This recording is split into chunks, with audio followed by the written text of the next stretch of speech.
But I think you need to put more effort to make sure that there's no illegal importation, so that these policies can be effective. Otherwise, it's just like it's like a wish we are playing with. So I think it is very important to even the private sector to join the government. Efforts to make sure that we work together to make sure that we don't have this kind of illegal importation. It is killing our economy. It is killing our local production. It is killing our competitiveness in different kind of products. Here I'm talking about the sugar and the edible, but it's alarming in different kind of products. Thank you very much, Timothy, and I truly appreciate your participation in the panel today. Over to you, Bridget. How can we help? How can the government help private enterprises? Well, what will work for entrepreneurs like myself? I'll give you a minute as well. Okay, thank you. I'm calling for more funding, Gilead, especially DFIs to the sector. The opportunity is very clear. It's a $500 billion sector, as you can see. So if you put your money, you are so assured with the return of investment. But again, most of us entrepreneurs do operate informally with no collateral or guarantees. That will enable us, for example, to secure investment if you go to the banks and alike. So I'm calling for the government to support young entrepreneurs to operate under special economic zones. These zones should capture young, promising entrepreneurs project that will later grow into either middle or large-scale companies. As it is for now, Gilead, for a local person or Tanzanian, you should have a minimum capital of $100,000 US dollar to operate under special economic zone. But there are a lot of incentives and a lot of incentives in terms of when you look on tax incentives and other operational costs that one can benefit if you do work under the special economic zones. But most of us young entrepreneurs, we don't have that 100,000 capital to operate under the zones. So if the government can help us and put some kind of priorities for us young people to operate under these zones and enjoy the incentives that they are, I think that's how we will build the big companies that we're talking about and build our small companies to grow to the way that we want to be competitive, not only in the local market, but also for the export market. That will be my call. Fantastic. Thank you very much. Now, before I wrap this up, I see my brother Mumbeki has his hand up. I understand he's an old hand in this space, quite respectable economist and very, very well experienced. Mumbeki, would you want to have 1 minute, from sort of the prerogative of the moderator? Over to you. Thank you, Terry. Can you guys hear me? Yes, we can hear you loud and clear. Oh, very well. Thank you very much, Terry. Great session. I enjoyed everything and all the presenters and panelists, very informative. I would just like to mention some areas that I think we should keep in mind, and I see this challenge of how we grow these sectors. So one thing it's important to know is that the liberalization, the process of when we were in a controlled economy to a liberalized economy, has left some gaps that we're still struggling with. And I think it's very, very important that we recognize those gaps in order to move forward. So one of the ways that we can grow these sectors, at least make these sectors more competitive, either, when we liberalize, either we're supposed to build from below, that is enabling potentially farmer societies or other producer societies, the labor societies to become the industrialists and all that. That has not completely happened yet till today. Or we produce new. And I think we've tried to push that a lot, bringing in investors, what's the environment for them, bringing investors. That has happened to some extent, but we have not succeeded enough either. Or the third option will be to shift certain industries to go into certain areas. I could see some areas, some of the conglomerates that we have diversifying, but it has not come enough into the real sector. It's still very much in trading and not enough really in the production side. So those three potential areas that could have helped grow the private sector and drive industries in different fields, whether it's textiles or leather or whatever, has not happened. One important thing to note that we have to appreciate, government cannot be the driver or the owner. We have a lot of government initiative, but government is only an enabler. They need to enable, whether it's enabling the farmers or the industries, whatever. So at some point, we need to bring these guys that will now be the private sector drivers of the leather industry, of edible oils, of whatever, to be the ones saying what the needs are. So how is policy, how then do we help that policy environment to be better catered for these particular actors? Definitely for AAPC, that's something that needs to be taken into consideration. I've been at AAPC, a member and all, for a long time as part of the policy group, and I appreciate that. But we need to have these now, these interest groups, so to speak, at the table. We need to have the cotton farmers, the generals, create their own industry group to drive policy. Because as you say, in many ways, policy is very ad hoc. The financial gap, fiscal policy wants taxes, yet the other sectors need to drive productivity. So we need these guys to be driving some of these policies that we have not fully onboarded them on the table yet. It's good that the government has been revising at these cooperatives, and I think that Bridget has said, the AMCOs and all that, you need some sort of organization at the production level. So we've made strides on that, but now we need to bring them further up for them to be able to articulate what their policy interests are and then to make their promises. The second part that I think is very important, we need to better appreciate the investment required. So the investment is not just on production.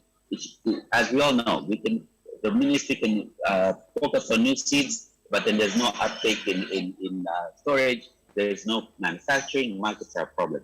So we need to look at investments across the whole chain, but also we need to appreciate the type of capital that is needed and see how best to structure. So the type of capital is, of course, we need a lot of equity type capital at the primary production level. We need some sort of equity and long-term capital at the processing level.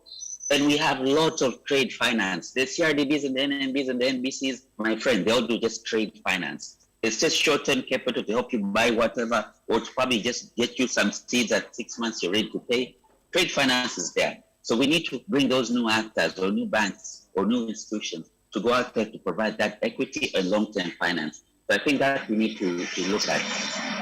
And also at the one last thing to talk about. At the end of the day, competitiveness is about the enterprise. It's not about the macro country per se.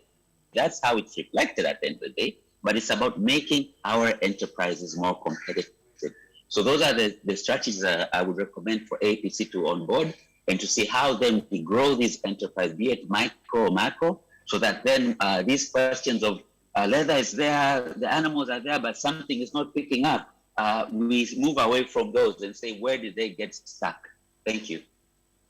Thank you very much, Mombeki, and I think you have really helped me to sort of sum up the session. I mean, I tried to ask some bigger question if import substitution is actually a topic that we should certainly concentrate on. And I think there is quite an agreement among stakeholders that, you know, reducing vulnerabilities within the country, you know, be it between COVID or when there is no COVID, it's quite important for any, you know, independent, sustainable economy, you know, issues of balance of payment. So certainly, you know, import substitution, a huge topic. We should certainly carry it going forward.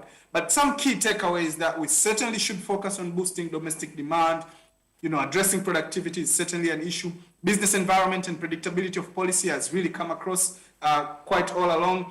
Now, also I'm hearing from Brigitte and, you know, a couple of other people, the need to attract domestic investors alongside foreign investors, not just focusing on one particular area, but also having very targeted investment interventions. So be it on technology, be it on investment, on patient capital, be it on, you know, some new models of working between private sector and government in a way that spurs private sector investment in this particular area, but also ensuring the sanctity of market through, you know, regulation and controls is how Timothy has alluded.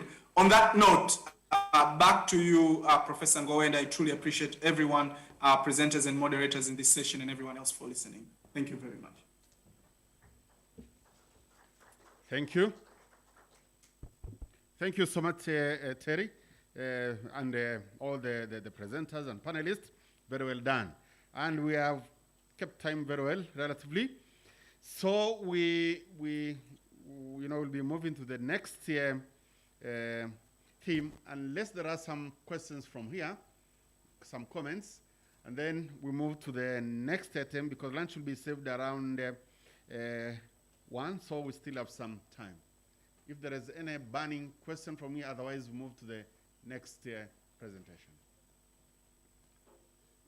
All right. So the next one was supposed to be chaired by Professor Minde, but he has some other duties. He is still within the conference, but doing some other things. So I'll moderate.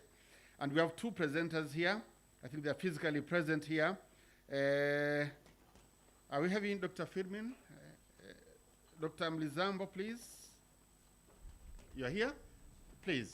And then his presentation now will be on supporting the government to implement seed-related policies and legislations governing the seed sector in Tanzania. He's the Managing Director, JWD Agro-Input Center. After him, then we'll be having presentation by Frederick Crispin Mloe, who is Agricultural Research Officer, Etari, and his presentation will be on exploration and psychochemical characterization of limey materials sources in southern highlands of Tanzania. So, Dr. Mizambo, you have your 10 minutes, and the two of you, you'll be the ones standing between us and lunch. Please. Someone projecting is, yeah, it's there already.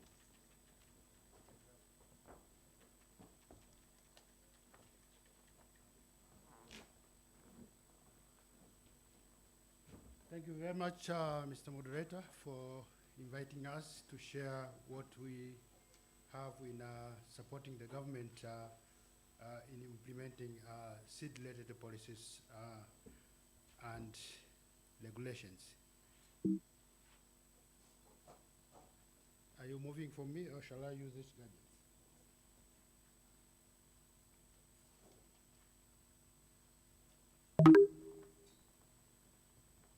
Secretariat, are you moving it for him? It will be easier maybe? Yeah. Okay, thank you very much. Just to keep some sort of a history, the Tanzanian seed sector in a formal manner has been started being developed since the 1970s. And that is when the first seed legislation were enacted.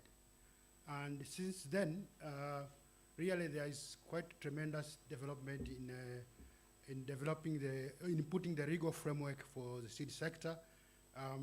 The Seed Act and its regulations, it's in place, and it has been amended several times to reflect the need of the stakeholders. We also have the Plant Breeders Act and its regulations, which protects the rights and the needs of the breeders, and in so doing, then it will encourage and promote the breeders to do the breeding work. We also have the Office for the Plant Breeders' Rights, active and working, so that the breeders, once they develop new varieties, they can easily protect and have their rights in terms of the commercialization of the new varieties. We also have a laboratory that's accredited for international seed testing standards, in a sense that 5 years back, Tanzania could not be able to produce seeds and market across the border. The reason is that we did not have any laboratory that actually had that level of international standard. But the last 5 years, we are able to accredit one of our laboratory to be able to certify seeds that can be sold all over the world, which is also a very good step. Tanzania also is a member of Organization for Economical Cooperation and Development, OSD, and also is a member of International Convention for Protection of New Variety of Plants, UPROF. All of these framework are very, very necessary for Tanzania to participate in a regional and international seed market. And all of these framework are in place, but again, as we heard from other presenters yesterday, still the use of quality seed in Tanzania is very low. The figure that I'm aware is less than 30%, but also we depend a lot of seeds from outside. The figure that I have, it's over 30% of the seeds that we are using in Tanzania for food crops are actually imported. So the question is, we have all these legal framework in place, but why are we not being able to promote and use the seeds for Tanzania? But why are we also not being able to produce the seeds that we need locally? So there are a number of issues that we want to look, and one of them that we thought we should start with is the policy issue, but I believe that it's not only the policy. As we discuss, we will see. Now, focusing on the policy, Sagot Center, in collaboration with AGRA, Alliance for Green Revolution, and Tanzania Seed Trade Association, together they are implementing a project on supporting the government on implementation of the seed policies, laws, and regulations. Okay. So on that level, I was being lucky to be granted work with them to assess the implementation levels of the city policies and laws. We focused on the local government authorities, but in the process also we were able to get views of other stakeholders on the implementation of the city policies, laws, and regulations. But apart from that study, which was very detailed, we also had 2 meetings where we pulled together the stakeholders in Arusha, both from the public and private sector, to deliberate and look at what are the issues that are not helping us to be able to meet the requirements for the seed in Tanzania. Now, the findings from the study, which is detailed, and I will believe that that document will be available for sharing at some stages. So the findings from the study, together with the 2 dialogue meetings that held in Arusha and Mbeya, the findings of those were put together into a policy brief, which also I believe that document in the final stage will be shared. Today I'm standing here actually to give you a very brief of that findings, but the details I'm sure, as I said, will be shared in the document that is being prepared as a policy brief. Next. Okay. So, as I said, it's a brief to give you an idea of what are the main issues that we feel are related to policy, and some of them are not related to policy that are affecting the performance of the seed industry in Tanzania. One of the findings that we saw in the study, we found that, as I said earlier, 40% of the seeds that are used in Tanzania for food crops are actually imported. Now, as I said, the legal framework for the formal seed sector are all in place. We have the expertise, we have the varieties, we have the farm, we have the water, but why are we not producing enough for our own consumption and extra for export? We believe that there are issues to be looked at on the policies, legislation, taxes, incentive related to investment. And in this particular area, remember we looked at issues on the seed sector. But I believe the issues that are limiting the performance of the seed industry is not only related to the policies and laws within the seed sector. You can hear a lot of policy on investment. Putting investment on seed production is actually as an investment as other opening up a commercial farm. So if there's any aspects of policies outside the seed sector that are affecting investment, there will always be part of the policies, laws, and regulation to be looked at. So our recommendation, we are saying we need to look at in detail the policies and the registration taxes, and look at where we can put incentive to attract more commercial production of the seed in Tanzania. It's a shame to look at a small country like Malawi, Zambia, Zimbabwe, and even Kenya, which has got a very small area suitable for land. They are exporting seed to us. It's unbelievable to consider that Tanzania will still import.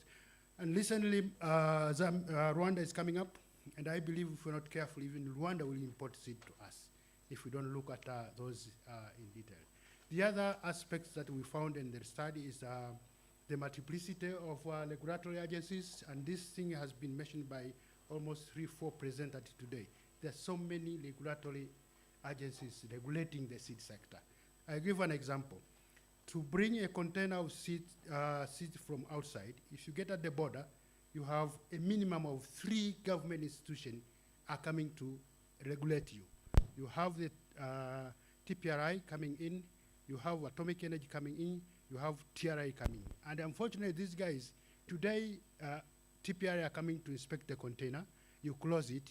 Tomorrow, if you are lucky, if you are not lucky, the day after tomorrow, atomic energy is coming to inspect it. If you are lucky, the next day, TRI is coming. Those are time and money to the seed companies. They are not really promoting the production.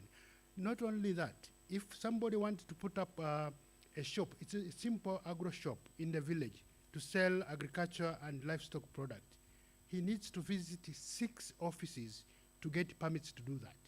He has to go to TPRI, he has to go to Veterinary Council of Tanzania, he has to go to TOSCI, he has to go to TFRA, he has to go to TRA, he has to go to LGAs. 6 offices to be able to open a simple shop to service the farmers. This is too much at any cost. Yeah? The other aspects that, so we are recommending that I think we need to review the policies with the focus of to reduce the number of regulatory agencies into the seed sector. So the other of the finding was that we were shocked to see that even the the stakeholders within the seed industry, they are not aware of the existing policies, laws, and regulations. The study shows only 62% were aware of the policies that we have in the seed sector. Now, for that level, really that level is very low. We need to promote more so that the key stakeholders in the seed sector are aware of the regulatory framework that we have. The other findings is coming from the LGAs, because remember, LGAs is where farmers are, and a lot of these seed activities is happening.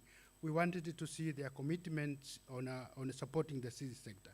Again, when we went through, we found that the LGA's commitment is relatively low in the agriculture sector in general. And remember, the extension services and also monitoring on the quality issues of seeds are within the LGAs, but they are not really committed to do that. And the reason is very simple.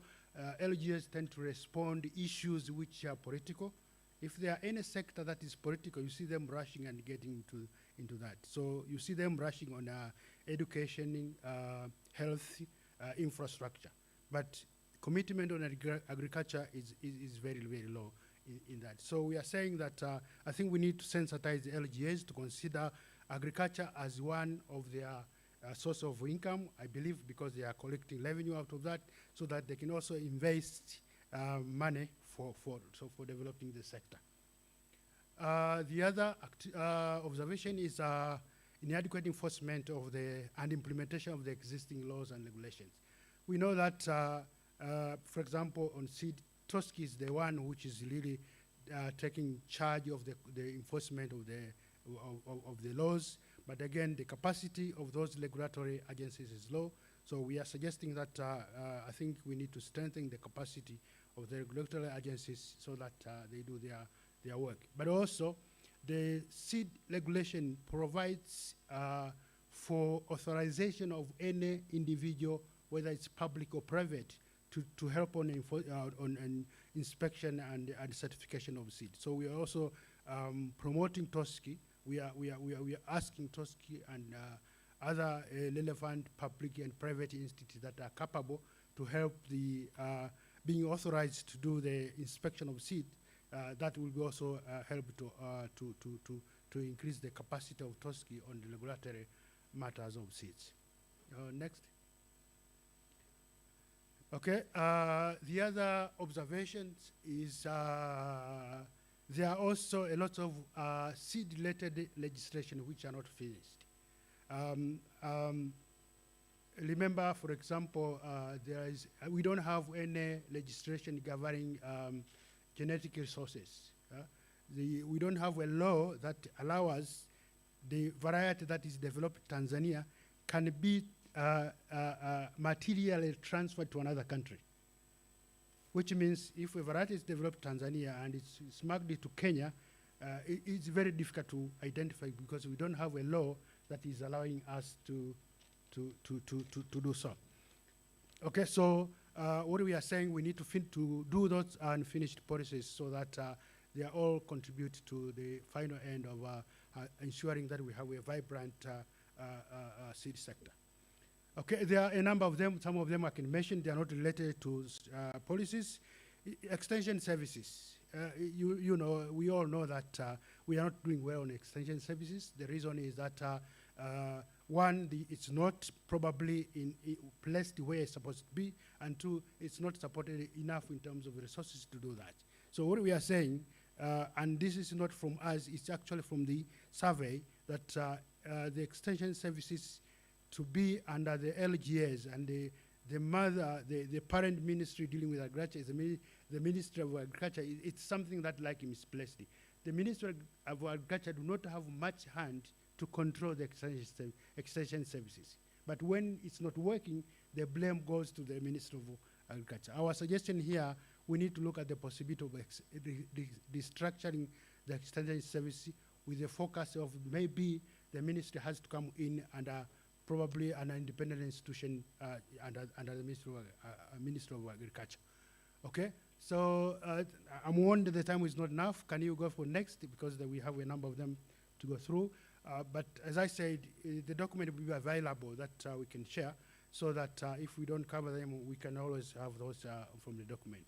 The other finding was the duplication of responsibility between Agricultural Seed Agency and Tanzania Agricultural Research Institute. We see TALI and ASA, they are doing the same responsibility on seed production. We believe that if that is going to happen, we feel that the core mandate of those institutions would be suffocating. For example, TALI do not have a capacity, even the breeding activities.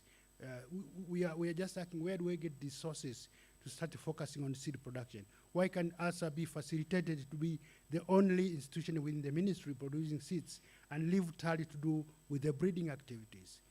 You can hear in the last presenter, the variety development, for example, for sunflower. We have only one variety for the last, maybe, how many, 40 years?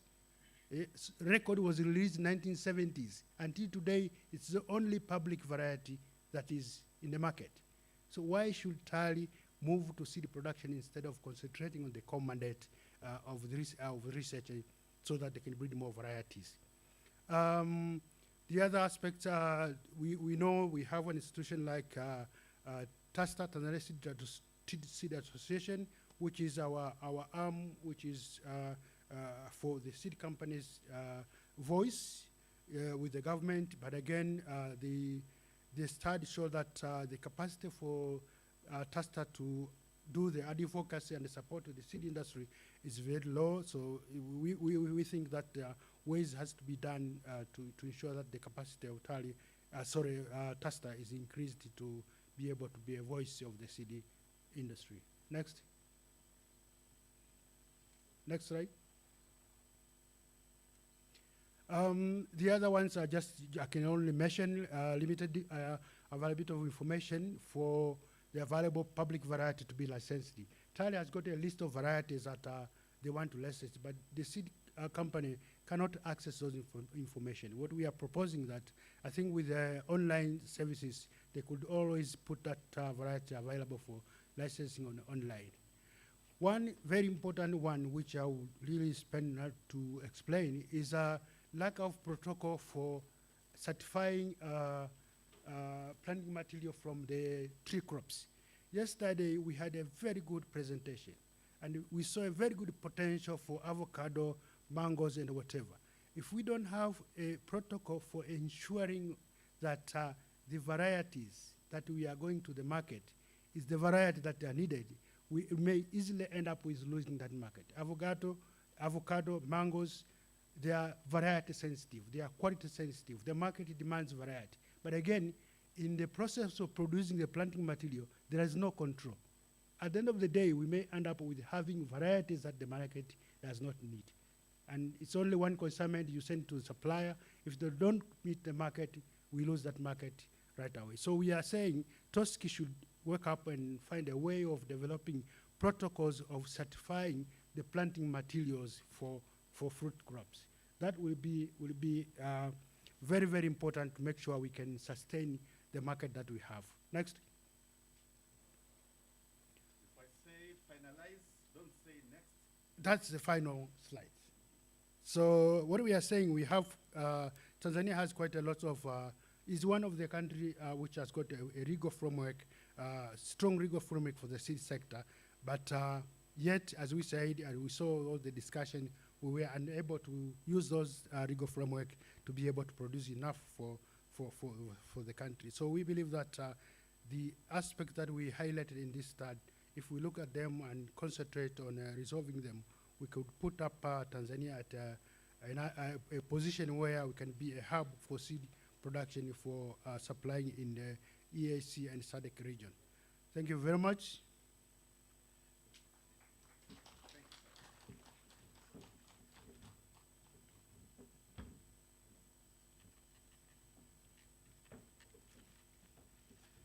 Yeah, thank you, Doctor. I'm sorry for interrupting you. Quite a good discussions, but then time is not our best ally this time around. So the last presentation now is from Frederick Crispin Mloe, again from, he's from Tari, and it's exploration. And yeah, you'll come up with your title for sure, you know it. And please use exactly 10 minutes because we have been relatively good with time, and you will be exactly the one stand between us and lunch. So guilty is on you. Karibu.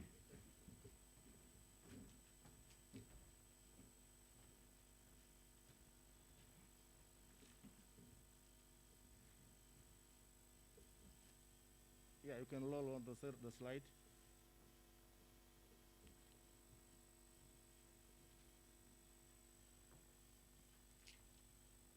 Yes, my name is Mr. Frederick Crispin Mloe.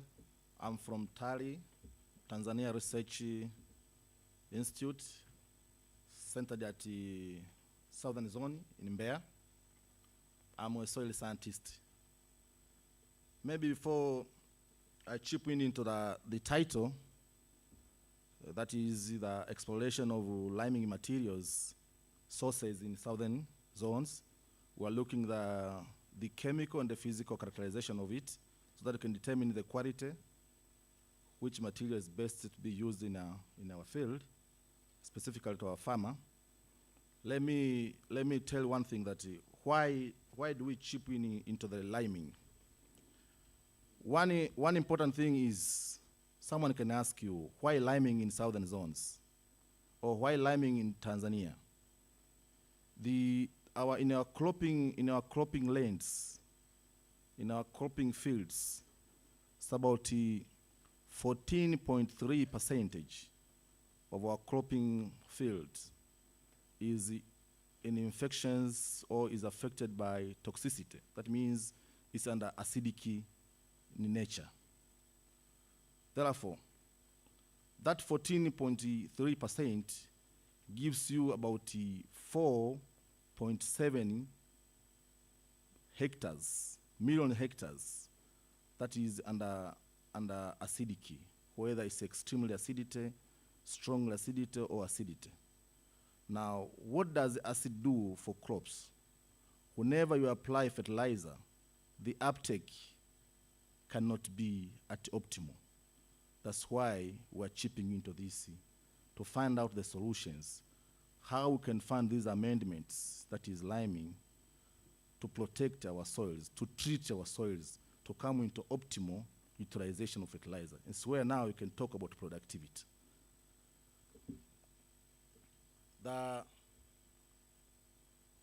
title, as it says, explorations and physical chemical characterizations of liming material sources in southern highland of Tanzania.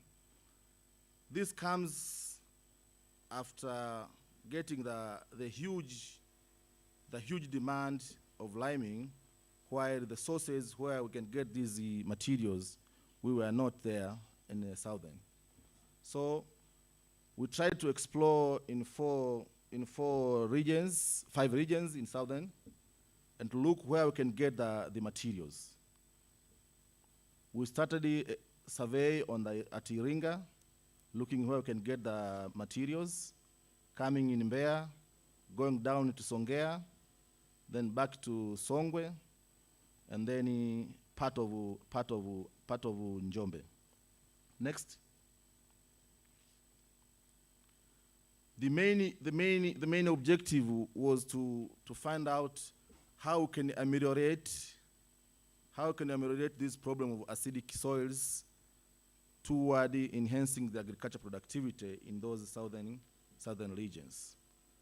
And we had two specific objectives. One was to characterize the liming material to find the quality of it, and the other one is to determine the sources and looking the quality in terms of effectiveness. You can see the side picture is where the local limes, but you cannot understand or get whether these are agri-limes or for building materials unless you characterize and then come out with the findings whether these can be used for agri-limes or can be used for building materials. Next. The methodologies, it was a lab work. All material brought in the laboratory, and then we characterize and then find which material is the best. Next, we had the parameters which are supposed to be analyzed to check whether the material is a lime or not. The first one was the pH. At least the material to comply to be the liming material, it has to have a pH at least above 8. That can qualify to be the liming material. The other thing is to look the combinations of calcium and the magnesium that we call together the calcium carbonate equivalents. All materials should be observed and then to pass whether these are material for the liming or not. The other parameter was the equivalents, the equivalent calcium carbonate, to look whether this material fit into the lime or not. That is, the equivalent calcium carbonate must be observed. Then the last one was to look onto the moisture, whether the material to qualify to be the liming material, we have to look at the moisture content of it. So those 4 parameters guiding us to see whether these are liming material are potential to be used as agri-limes or could be continued to be the building materials. Coming to the slide of the results, please roll back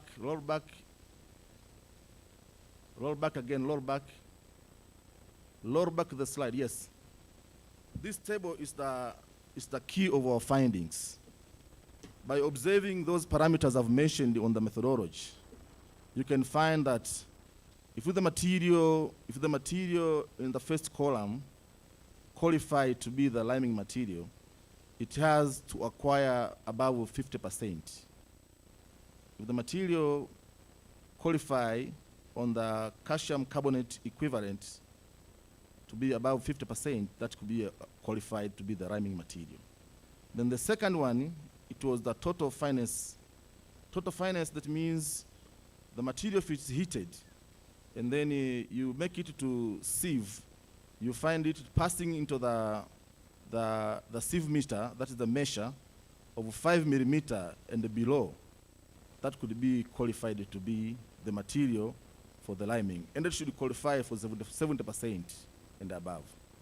The third parameter was the equivalent of the CEC. The first column, you look at the equivalent of calcium carbonate.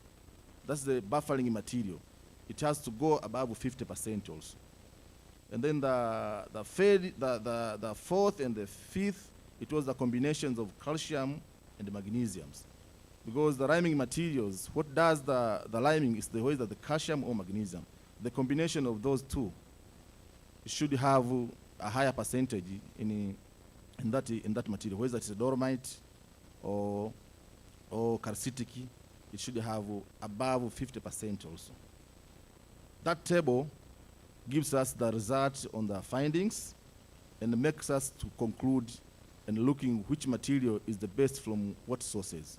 If you look at the first column, the sample sites, we had several sites. That's where we corrected the materials, what is lime. But the qualified, it was just only the 2.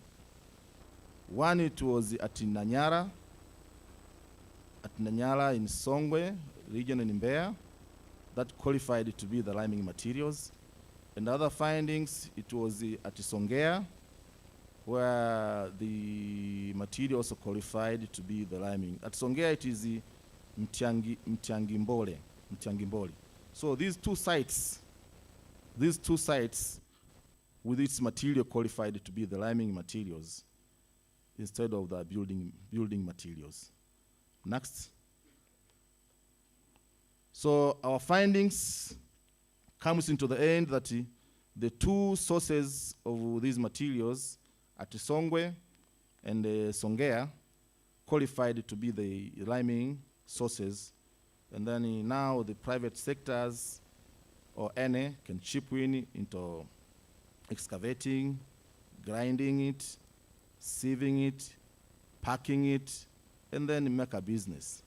Because the potential of the requirement in southern, or the potential of the requirement of the lime is over 4.7 millions of hectares requires to be limed, or required to be ameliorated, or required to be amended with some materials for amendments.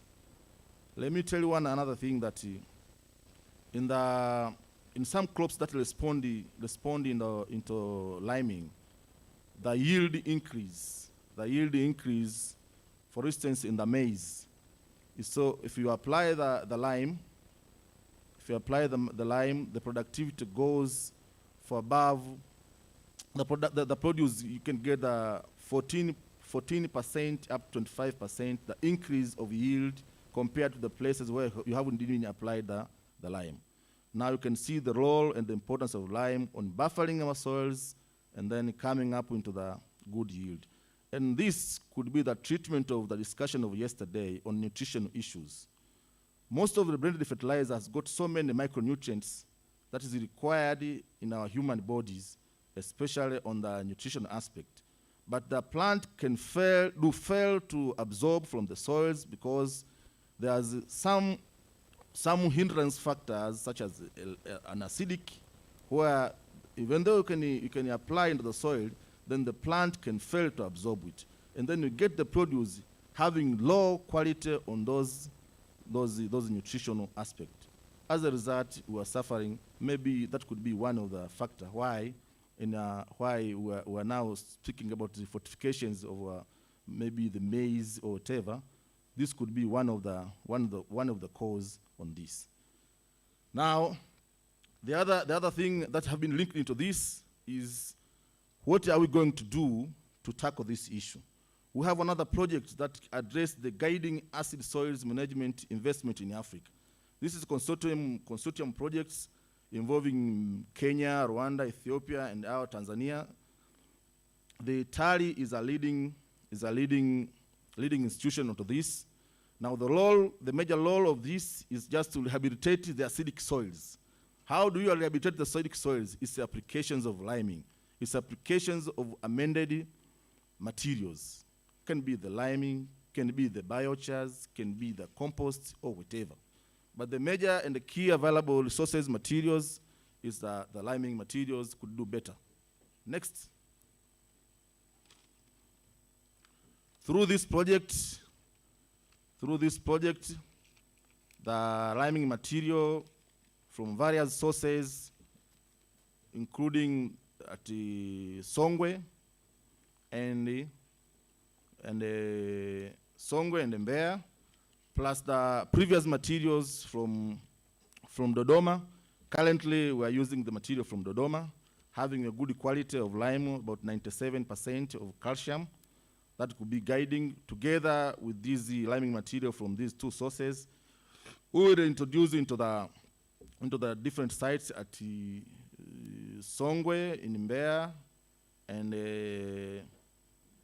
the other acidic areas to look at the efficiency of these materials. Next. Next again. Maybe this guy exploring, what we'll be exploring to this, we'll look into about three things. The limited quantity and the data available of feasibility assessment in Tanzania regarding this issue of acidity, and then the major variables that impact profitability, then the cost of lime derived and the sources. And then the other thing, we look the factors that influence the use and adoption of lime or cash available for farmers to buy the agro inputs. In comparison, the use of fertilizer plus the lime, all the things will be looked into this project. Next. The key issue seeking further assistance into this project, one is the input financing schemes, investing into other liming processes. The other thing will be the effectiveness and the efficiency of distribution of the models, how this lime can be reached to our farmer.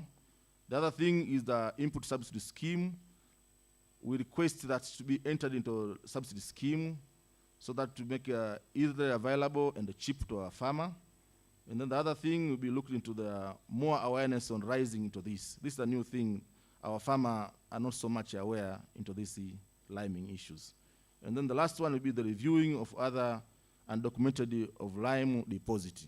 These are just few sites we have observed, but the country has got more than 33 deposit sites. Also should be passed into these channels to look at the quality of it.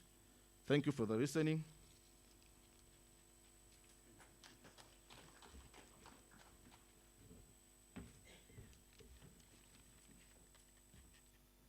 So thank you so much. You have, we had to rush a little bit, but then I think all were well-presented papers. So, we are having lunch exactly 5 minutes to come, and because you are the speaker and we are the panelists, so I'll keep it really short. And we have two comments from from online, and they are more or less similar, really.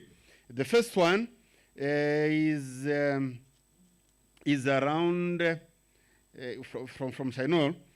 He's saying that TARI is a public institution and it has been doing a good job. Actually, it's mainly a comment, so there is no question as such that it has come up with many new innovations. The other one is coming from Franco. The main picture here is there are a lot of research that have been done. Models developed, financing and marketing have been piloted or implemented in the past.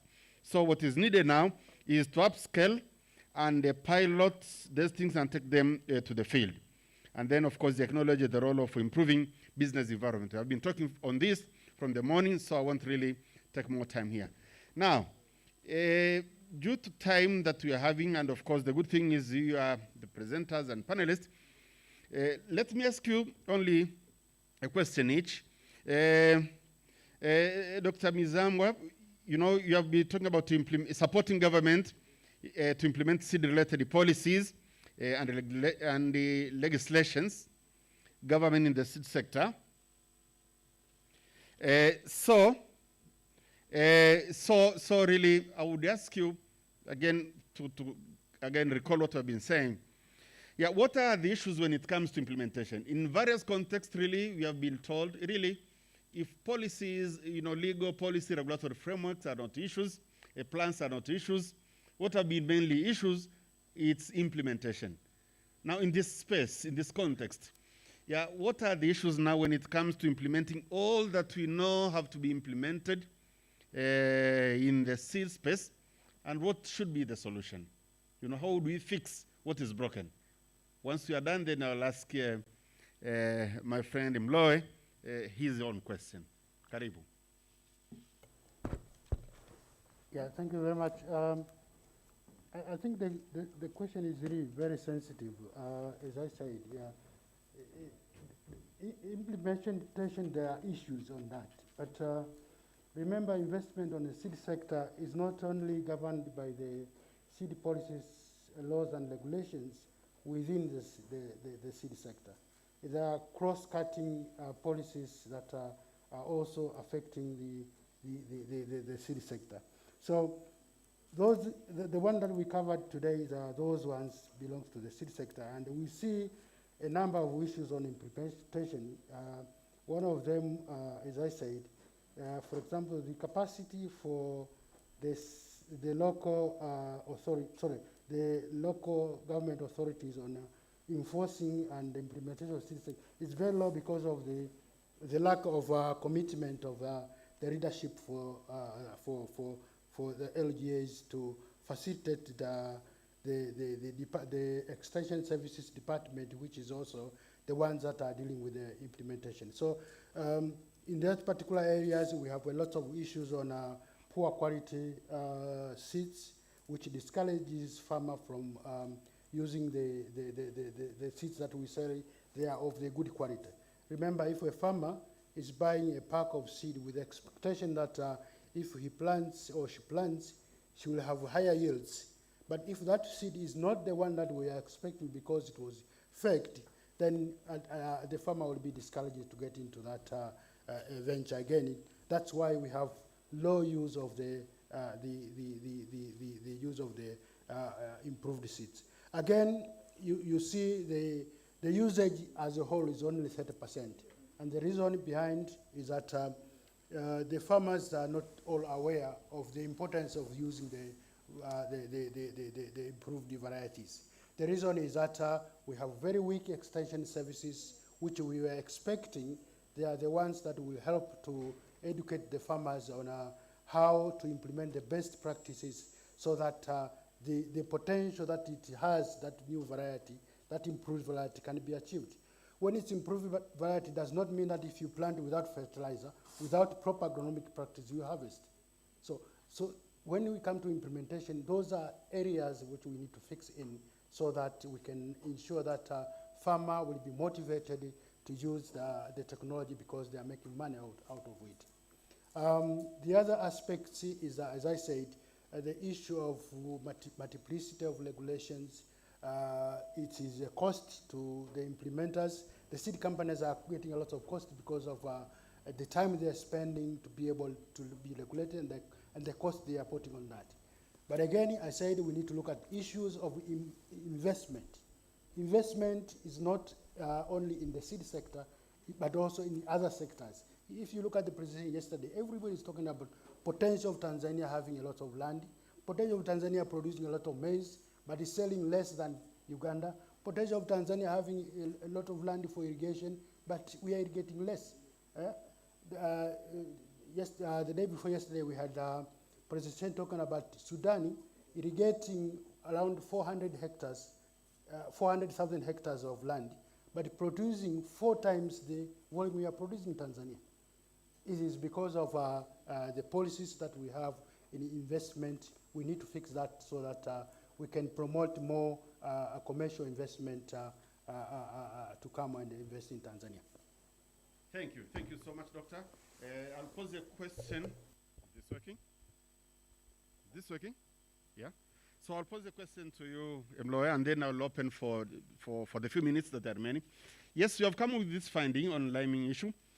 Now I think the next stage will be commercialization, unpacking it and, that we see it on the, investors kind of taking charge and producing the lime, and we see it now in the market.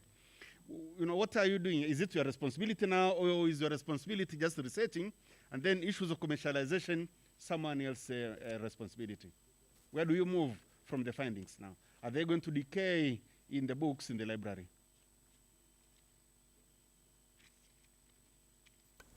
Yes, Prof.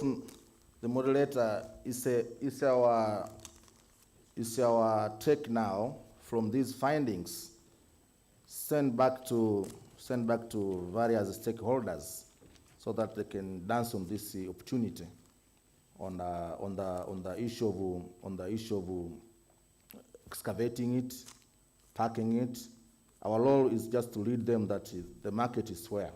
That's why we have itemized the demand. So far, the demand of lime in southern per year on the acreage of about the acreage of 4.7 million hectares, the requirement of lime just per one season goes to 7.1 million metric tons in a year. So for those who now think that the opportunity of business doing with a farmer is now the door is open. So we allow the private sectors to chip in.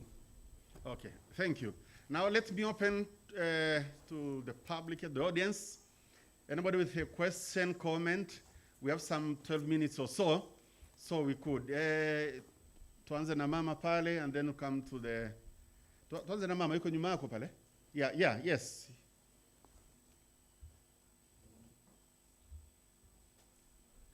How do we do it in terms of mic, please? Yeah. Please introduce yourself, just for record purpose.